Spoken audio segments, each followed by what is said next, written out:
nose right in there and having a good sniff around. The Monday Scrum.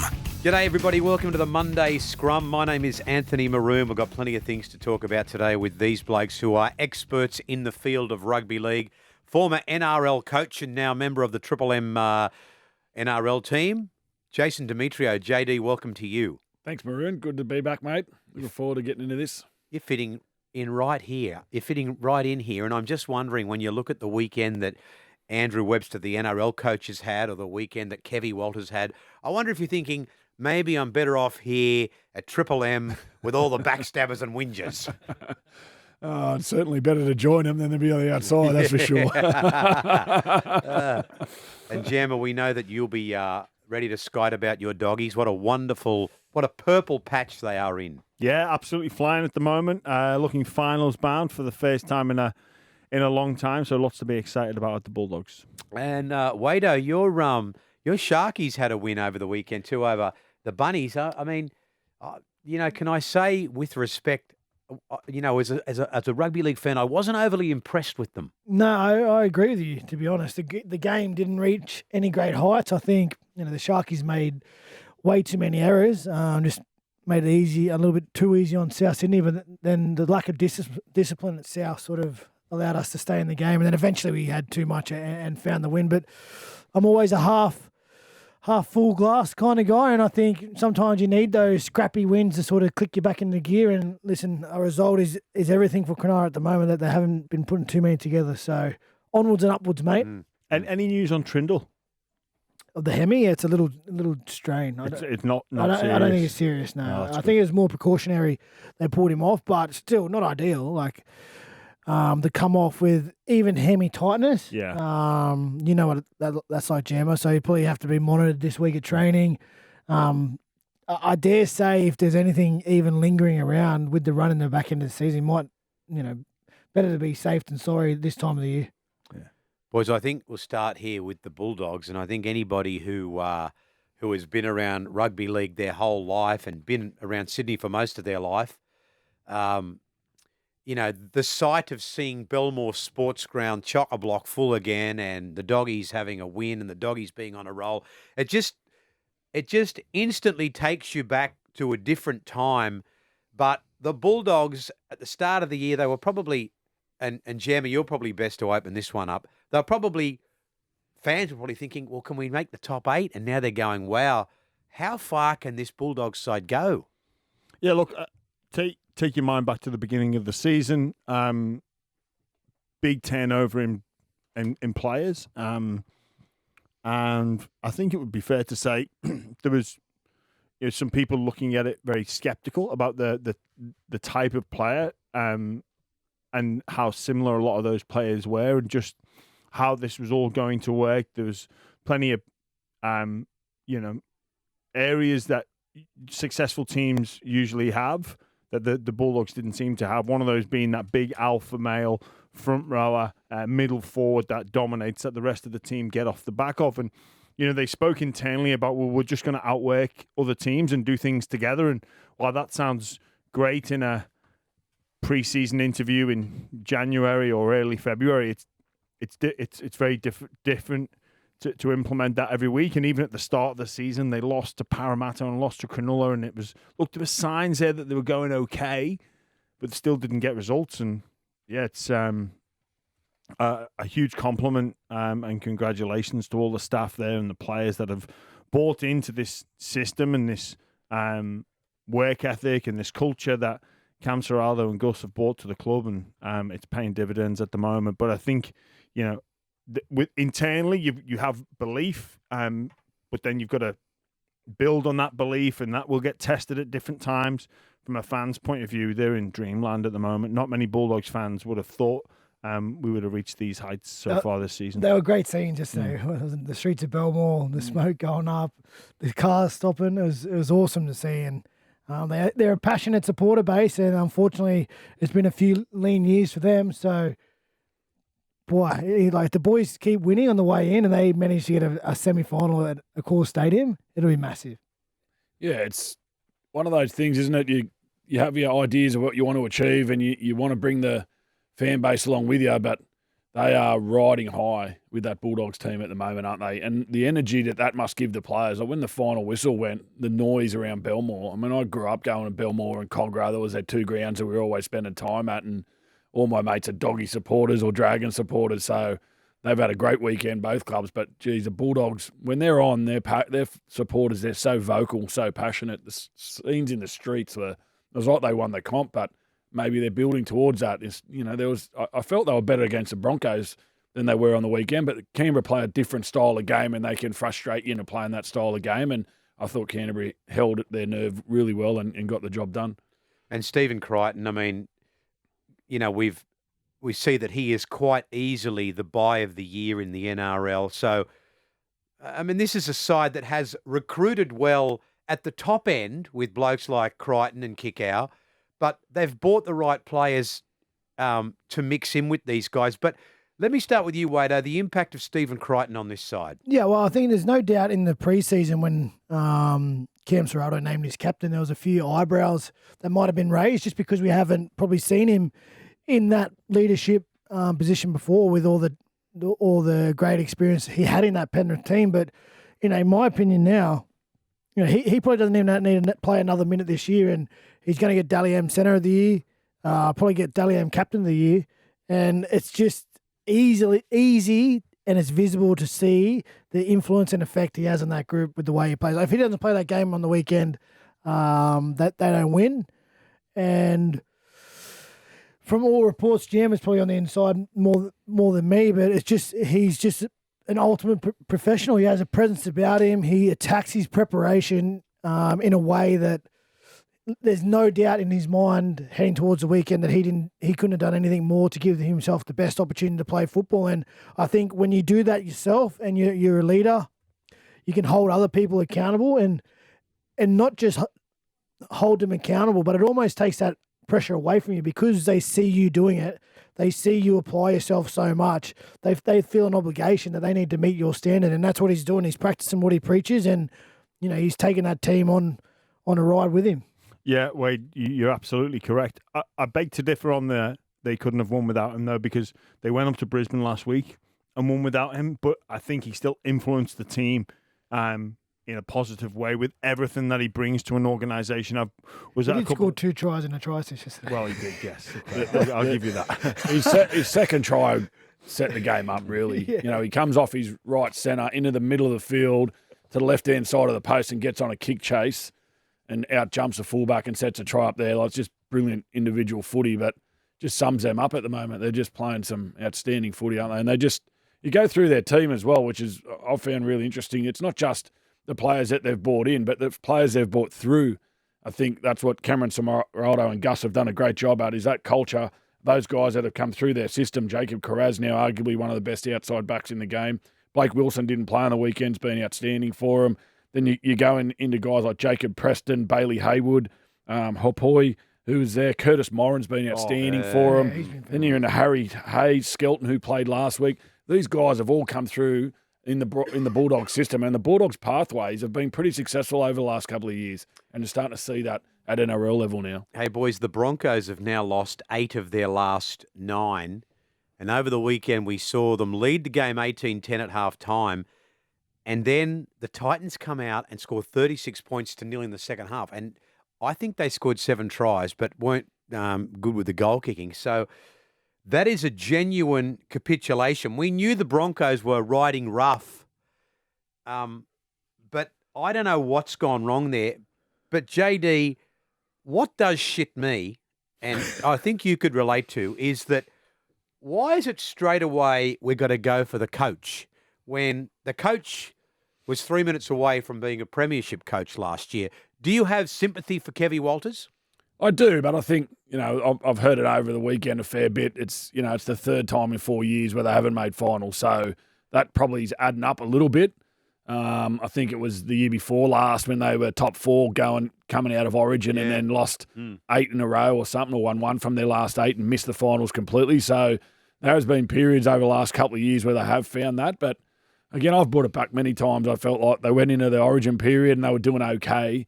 But the players that they lost from grand final side started to influence the team, and that negative energy we spoke before about the Broncos and the momentum you can create from the positive side of the fans and the noise around the club, but it can equally be as effective on the flip side of that, and that's massively playing a part for the Broncos. I think I heard Jammer talk about them. They're just a team with no confidence. As soon as half-time hit, they were 18-10 up at half-time.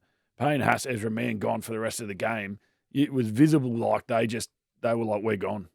And to leak 36 points in one half, I've been one guy sitting here going, they'll kick into gear here, the Broncos. They'll kick into gear here, the Broncos. And I think Kevy said it after the game, we've got bigger problems than making the 8. And you can see that on the field. There's a real disconnect between them. There's a real, trying to solve things on their own. Again, look at the points they scored. It was Reece Walsh, brilliance, most of it.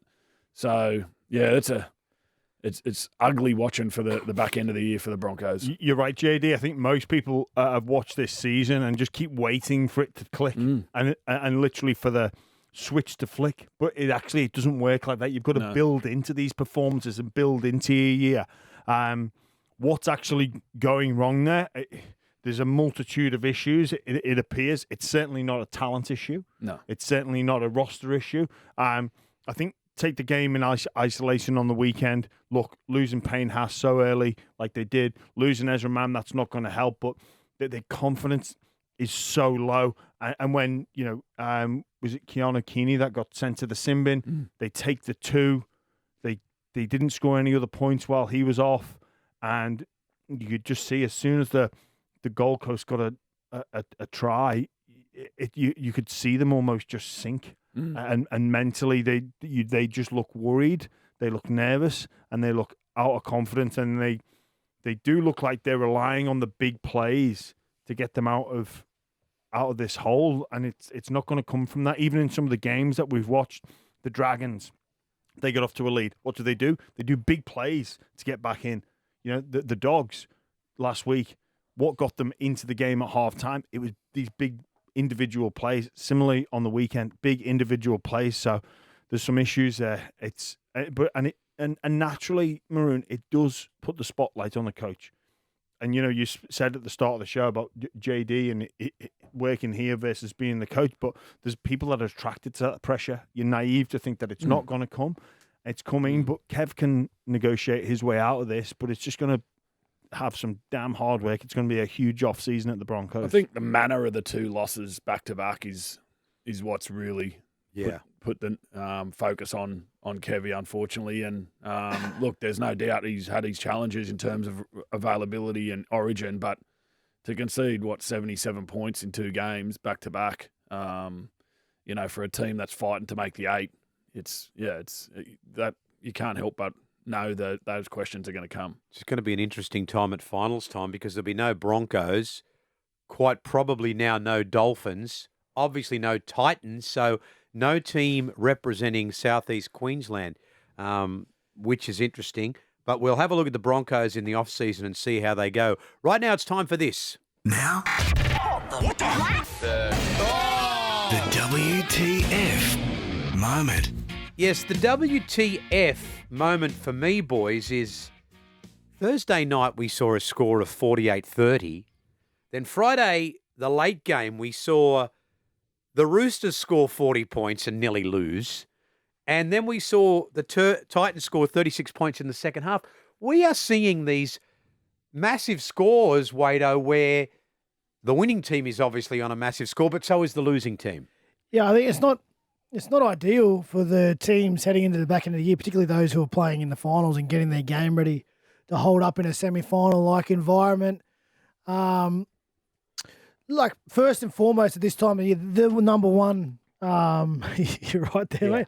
The number one objective is to get the 2 points and keep climbing that ladder or consolidate your spot in the 4. But you need to win, bank the wins, get results. That's the number one objective. But you also want to be making sure you're building your game so it's in good shape. So by the time you do get the semi-finals, you know exactly where you are. You know exactly where you are and what you expect out of your team and your teammates heading into those games. So, there would be a lot of mixed feelings post the results this week. Like, happy that they got the 2 points, but knowing that they need to tighten the ship, particularly defensively, all these players. I think, JD's probably got a better opinion than me. He's a coach, but tactically wise in a final, if I'm leading a team, I'm happy enough to score 18 points. I think that's all we need, probably maybe less, because if we're going to get there and be serious about our chances of going to the ultimate success and winning a premiership, I think we can defend 12, 14 points. We should back ourselves into defend that. So we only need to score over that, which is 3 tries in my opinion. And there's been more than 3 tries in a lot of the games this weekend. Boys, do any of you would have a WTF moment that you would like to share? You just stole mine. I was going to talk about the points scored, yeah. Wow. I was talking about the 26 all at half time. I can't remember ever seeing a game 26 all at half time between the Dolphins and the Roosters. That was unbelievable, but that was going to be mine. But Jammer, what do you got for us? I've got the obstruction rule and a couple of incidences on the weekend. So there was one, the Roger Tuivasa-Sheck try.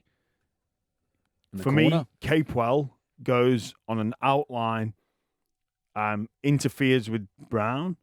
He is close to them in the corner, and the try is awarded. And Gutherson was going off at the ref, saying, you don't understand. He's come in his line of sight, and it's not being penalised. Now, for me, that is an obstruction. He doesn't hit the outside shoulder. But anybody that knows anything about defence, it affected Dylan Brown's ability to make the tackle. Then there was another incident as well in the game we called, the Tigers game, where Appy was real. Yeah. Appy Coruscant was obstructed.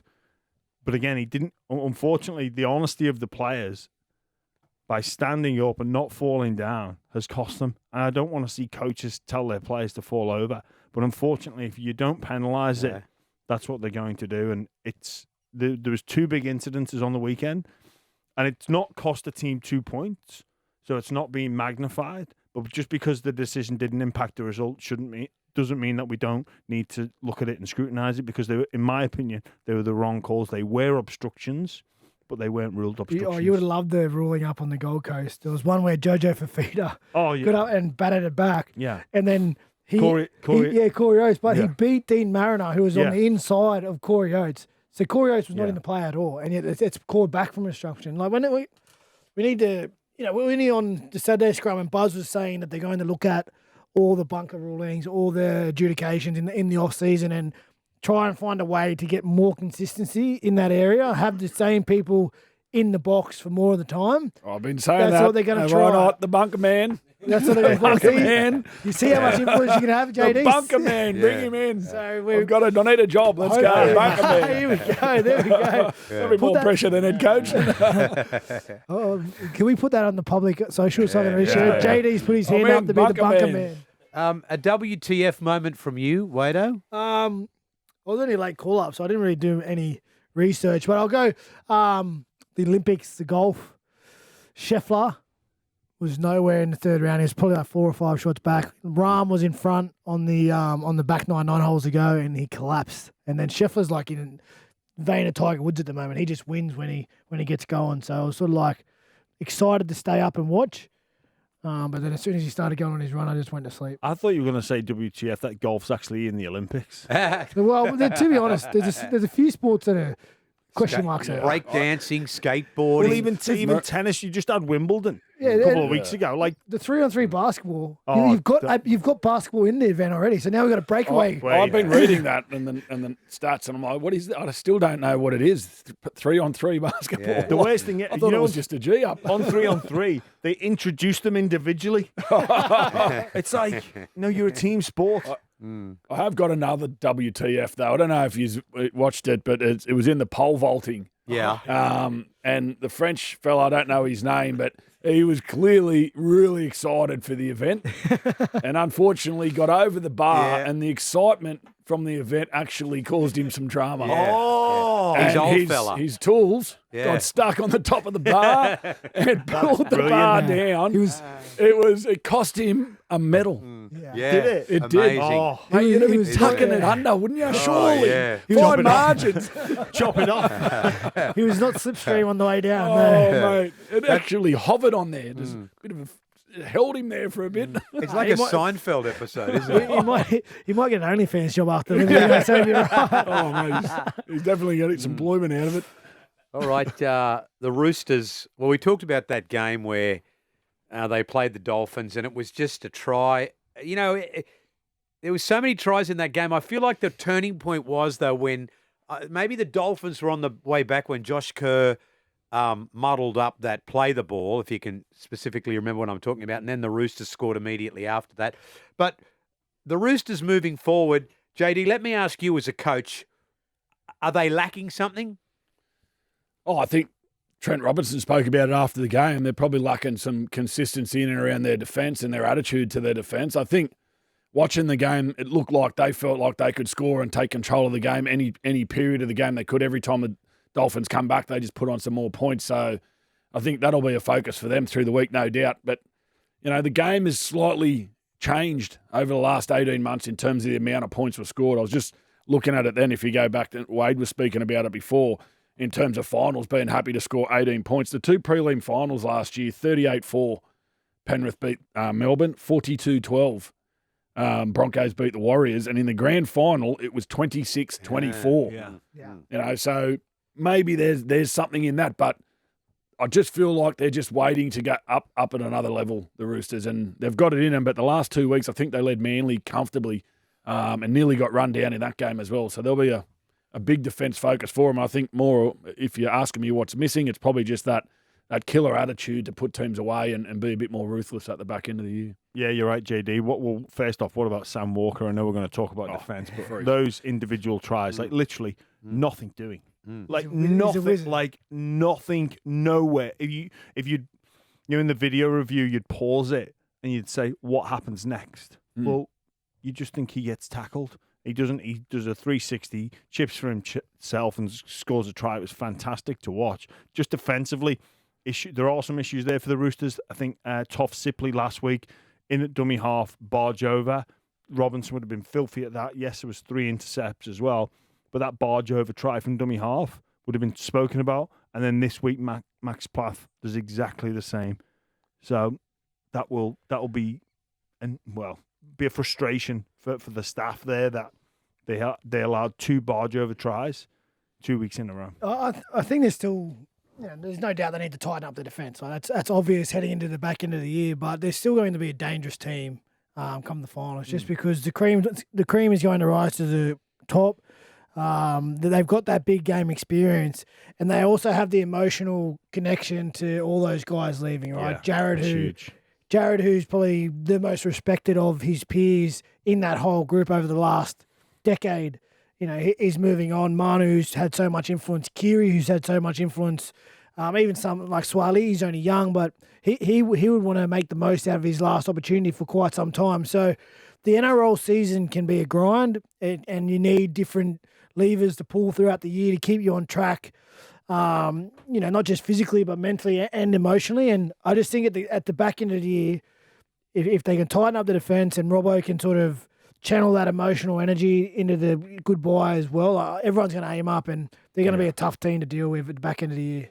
They played the Dragons nearly a month ago, 4 games ago, and they beat them 42-12 in probably one of their more impressive games of the season. Everyone was expecting that to be a tough game, and they were dominant in that game. But in that game, they lose Jared, and he's been out for the last 3 weeks. So we talk about them being a bit more ruthless and having that defensive presence. Well, that's what Jared does. That's what he brings to that young pack. So I think him coming back next week will add some starch to that pack, and you'd want to see them because they lost 24-8 against the Storm, and they've conceded 30 points against Manly and then 34 last week. So it will definitely be an area. I think what Jared too is probably a bit underrated because everyone knows him for his brutality, right, and how physically he is. But he's a good communicator. He's in there as well. He knows that defensive system. He knows what to do in the middle of that field. He's done it, 304 times he's up to or whatever.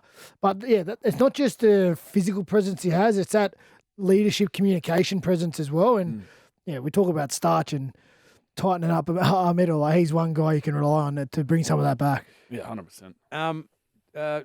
James Graham, let me start with you on this one. On the back of last year, the Warriors were so close to playing in a grand final under new coach Andrew Webster.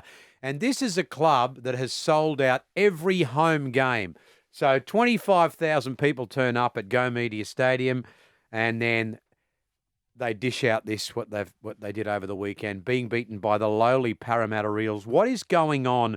Why has this been such a disappointing season for the New Zealand Warriors? Yeah, just that game on on the weekend against Parramatta, they'll be so disappointed with that.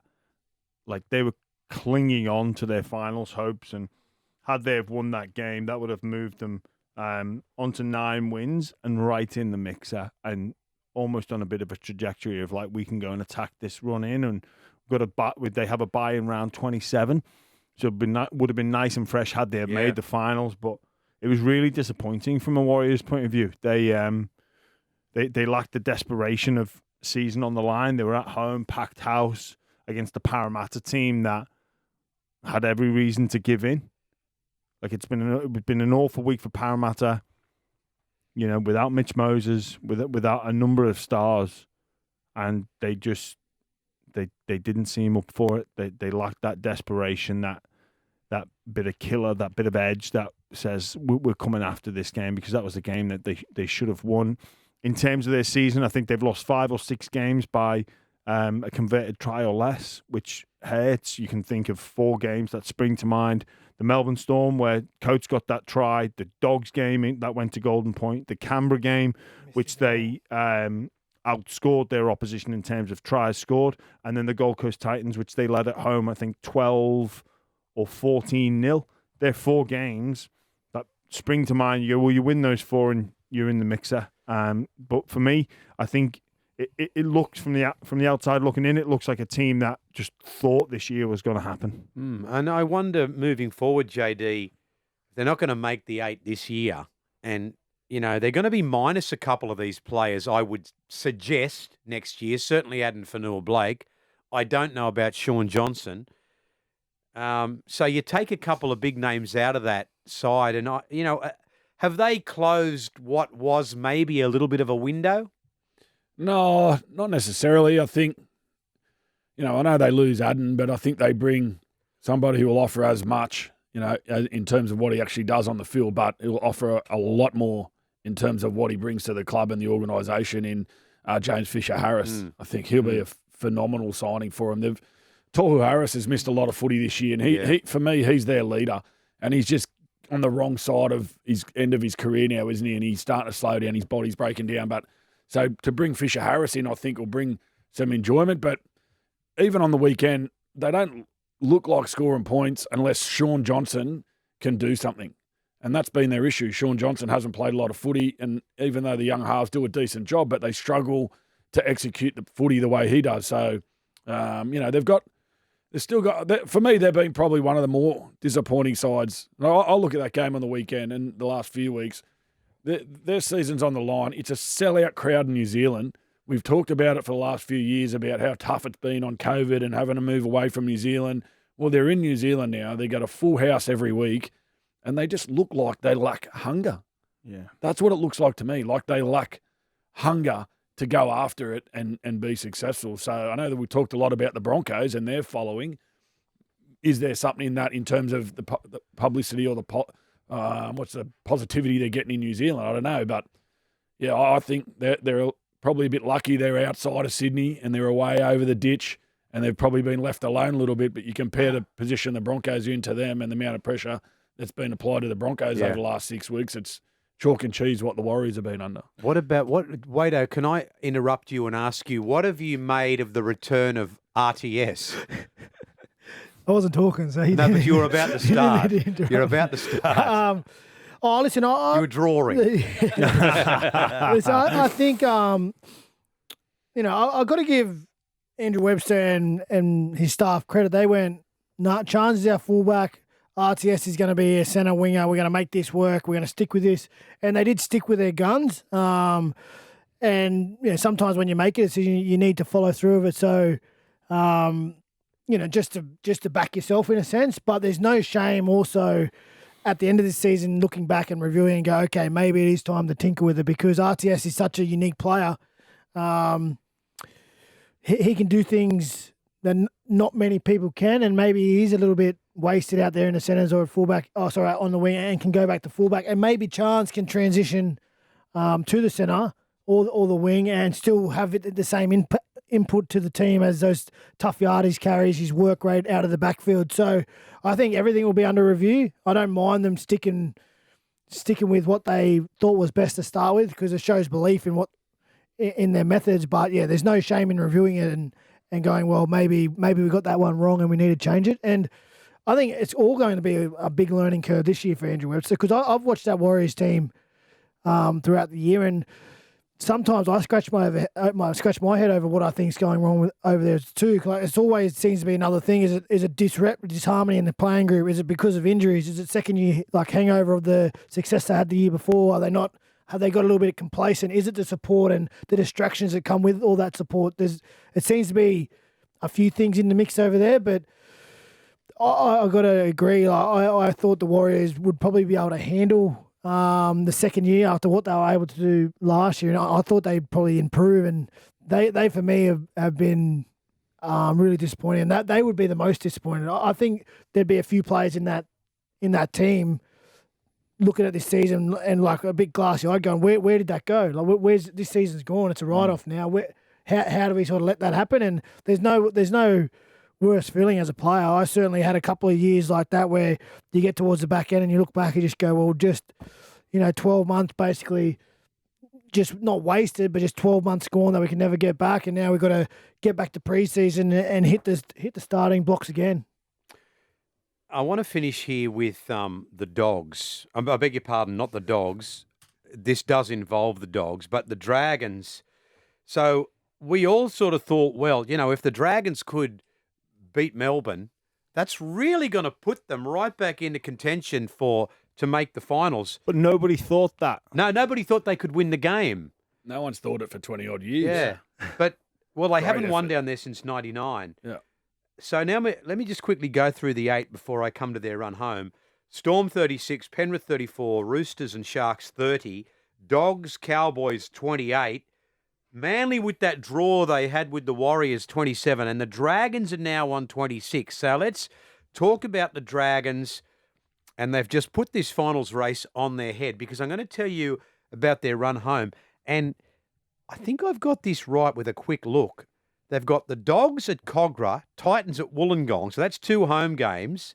They've got the Sharks as a home game, Parramatta away, and then the Raiders at home. So they've got big games, but a lot of home games. Do you think, Wado, they are going to hang on to 8th spot?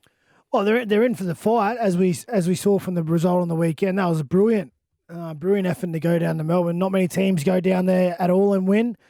Dragons, as JD mentioned, it's been 20 years, I think, since they've beat them down there. And again, playing, like, I've worked with Shane Flanagan for a long period of my career, and sort of playing the man more than playing the team. Like, this sort of year when it's a simple equation really plays into his hands, where he's a great man manager, he's a great motivator, he keeps it simple, and he gets players up for games and gets you believing and dreaming of continuing on your journey. And like, me and Grubby were having a chat before, and I didn't really pick it up, but he said, what it looked like, the Dragons, when they went down there and beat Melbourne, it looked like an old Sharks sort of game where it was scrappy and they just hung in the fight, and it's what you boys used to do. And looking back and thinking about it, I was like, yeah, well, that's what Shane Flanagan brings out of his players, that will to fight and the will to scrap. It doesn't need to be perfect. It doesn't need to be all pretty and nice, but hey, we'll go down there and we'll throw down. And, the longer the game got, you could see the confidence grow in the Dragons. And there's another big one coming up this week, the Dogs. I'll tell you what, this is the game. I think if they can get the Dogs this week, back-to-back massive wins, they might really find an extra leg in their confidence and fly into back into this season. But then if they don't get this game against the Dogs, all of a sudden they're in a fight with the Titans, who are, they're not too far off in the points. The Sharks, and who was the last? The Dolphins, was it? Did you say their last game is the Raiders at home? So the Raiders will be scrapping for that last spot in the 8-2. So yeah, I think this is a test for the Dogs. A win like that for the Dragons down in Melbourne does so much, and I've read some of Coach Flanagan's comments around just focusing on us, and we know we can do it. It's just about implementing that week on week and being consistent. A lot of teams struggle with that. The Dragons aren't the only team in that box, but they prove that they can beat anybody. So that'll be a huge boost for their confidence, and they're now, instead of saying I believe we can do it, it's like no, I know we can do it now. We've got the evidence there. So keep doing exactly what they did in Melbourne, they'll find themselves playing playoffs. So they'll get enough results if they can play like that each and every week. Dogs this week, I think they've got the Sharks as well. That'll be a huge game. Flanagan up against his old club. So lots to like about the Dragons in there. Like Ben Hunt was fantastic. Sewer again. Yeah. Amazing. He was really good on the weekend. This is you, JD, when you're a kid, growing up in Kingsgrove, going to Belmore, as you said earlier, or going to Cogra. This is a present for you. Dragons and Dogs at Cogra. Oh, it'd be great to hear the full house sign go up. Yep. You know, it'll go up. If the Dragons don't fill it, the Doggies will, that's for sure. They'll be how there. many does it hold? Oh, I think it's about 25,000, 26,000, I think. Oh, it's pretty shame it's not bigger like than you think, Allianz yeah. Or a core. They could get 60,000 if it was at a core. Mate, it's 21. Well, they'll sell that out. Yeah. It'll sell out for sure. So it's going to be a great game. Just on the Dragons, though, the either side of it is good wins. You know, they had a 42-12 loss to the Roosters, bounced back and beat Brisbane in Brisbane. Then they got thumped by Penrith at Wollongong, bounced back to beat Melbourne. So it's in their hands. It's all about consistency, isn't it? And bringing their best game to the table every week. And can they do that? The next 2 weeks will show us because they're massive games, aren't they? Titans aren't going to – the Titans, the way they're playing as well, they could be fighting with them for the 8. I know we keep saying they can't make it, but they've got some tough games, the Titans, but you wouldn't rule them out if they win next week. Well, this is just – sorry to jump in and interrupt you, Maroon. You stopped him drawing. If the ladder stays the same – say just finishes the same at the end of the year, Bulldogs 5th, Dragons. Hey, this is a semi-final preview. This is a prelim. Elimination final straight up, which would be at a core stadium. Doggies would get 60,000 there, and the Dragons might contribute. So that would be a massive game if we're just forecasting a bit into the future.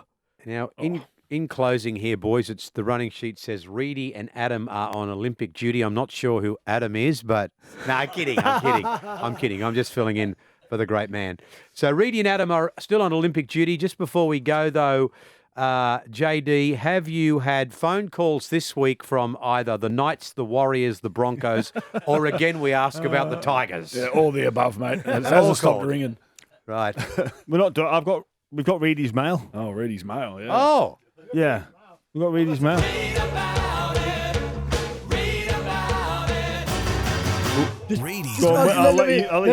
Let me interrupt you. I don't know if you boys listen into the Saturday Scrum, but Reedy telephoned in from over there in Paris. He woke up early just to do us the favour of ringing him up. And I think he wished he stayed in bed and didn't bother because he sat on the line and the boys are into him for about 10 minutes. I think Buzz was into him about stealing his job. Gurge and Tony were into him about not coming back. So it was a tough opening morning for him. Well, I've stole this section because I've got Reedy's mail. So, look, now that Stefano is signed, sealed and delivered, you wouldn't think I had much to talk about, but you'd be wrong. So, a couple of movers, Corey Horsburgh and Valentine Holmes expect an announcement in the next couple of weeks on where they go. An unnamed Origin forward, which I'm not going to name, potentially on the move.